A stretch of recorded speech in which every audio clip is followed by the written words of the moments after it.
एक विदुर गंगेवर स्नानाला गेला. तिथे त्याला कळले की उद्या रथयात्रा निघणार आहे. चौकशी अंती त्याला कळले की उद्या द्वारकाधीश श्रीकृष्ण भगवान हस्तिनापूरला येत आहेत. विदुर घरी आला. तो फार आनंदात दिसत होता. पत्नीने विचारले, आज आपण फार आनंदात दिसत आहात, विशेष काय गोष्ट आहे? विदुर म्हणाला, मी पुराणात ऐकले आहे की 12 वर्ष सतत सत्कर्म करणाऱ्यावर भगवंत कृपा करीत असतात. 12 वर्ष एका स्थानी राहून ध्यान करणाऱ्याला प्रभू दर्शन देत असतात. मला तर वाटते द्वारकाधीश दुर्योधनासाठी नव्हे तर माझ्यासाठीच येत आहेत. सुलभा म्हणाली, मलाही स्वप्नात रथयात्रा दिसली. हे स्वप्न नक्की खरे होईल. 12 वर्षापासून मी एकदाही अन्न खाल्लेलं नाही. विदुर म्हणाला, देवी, तुझ्या तपश्चर्याचं फळ उद्या तुला नक्की मिळणार. सुलभाने विदुराला विचारले, कृष्ण तुम्हाला ओळखतात का?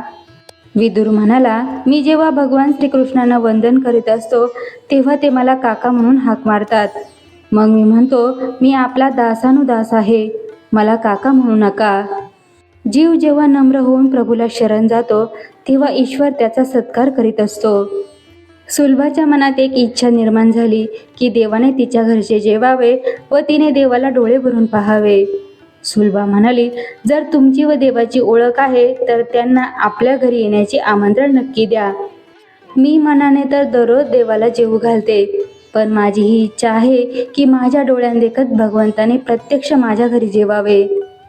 विदुर म्हणाला, माझ्या आमंत्रणाचा तर भगवान अव्हेर करणार नाहीत, पण या लहानशा झोपडीमध्ये आपण त्यांचा आदर सत्कार कसा करू शकू? ते आल्याने तर आम्हाला आनंदच होईल, पण त्यांना मात्र त्रास होईल. माझे भगवंत दररोज 56 पदार्थांचा भोग घेत असतात. धृतराष्ट्राच्या घरी त्यांचे चांगले स्वागत होईल. माझ्याजवळ तर कण्यांशिवाय काहीही नाही. मी काय त्यांना देऊ शकेल? आपल्या घरी आल्याने देवाला त्रासच होईल.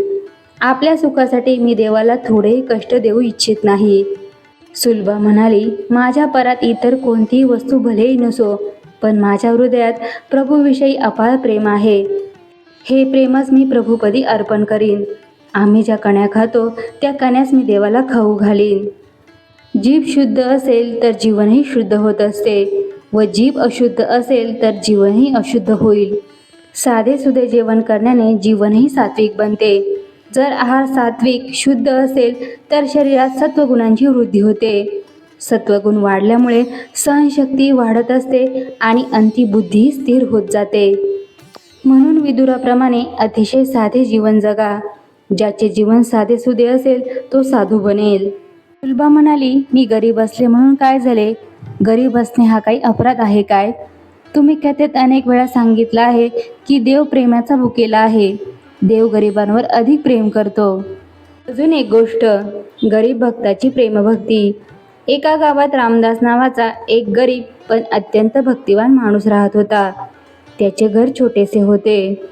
तो रोज मेहनत करून आपल्या कुटुंबाचा उदरनिर्वाह करत असे. घरात संपत्ती नव्हती, पण देवावरील श्रद्धा आणि प्रेम मात्र भरपूर होते.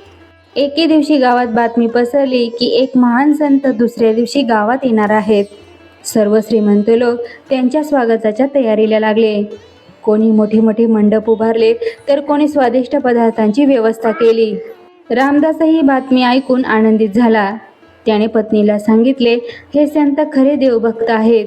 जर ते आपल्या घरी आले तर माझे जीवन धन्य होईल. पत्नी म्हणाली, आपल्याकडे ना मोठे घर आहे ना स्वादिष्ट जेवण, आपण त्यांचे स्वागत कसे करणार?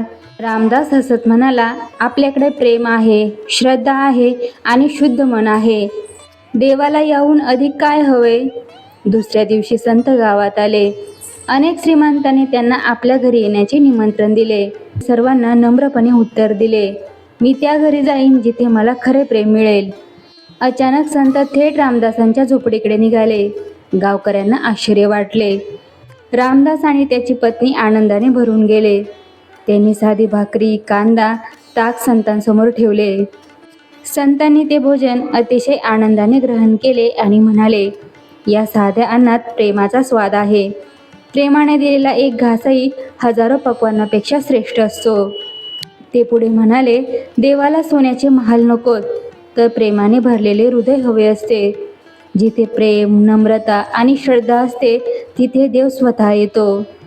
त्या दिवसापासून गावकऱ्यांना समजले की देव आणि संत यांना संपत्तीपेक्षा भक्ती, प्रेम आणि शुद्ध मन अधिक प्रिय असते. देवाला बाह्य वैभवाची गरज नसते. प्रेम, श्रद्धा आणि नम्रता यांच्याने केलेली सेवा हीच सर्वश्रेष्ठ पूजा असते. जिथे निस्वार्थ प्रेम असते तिथे देव स्वतः वास करतो.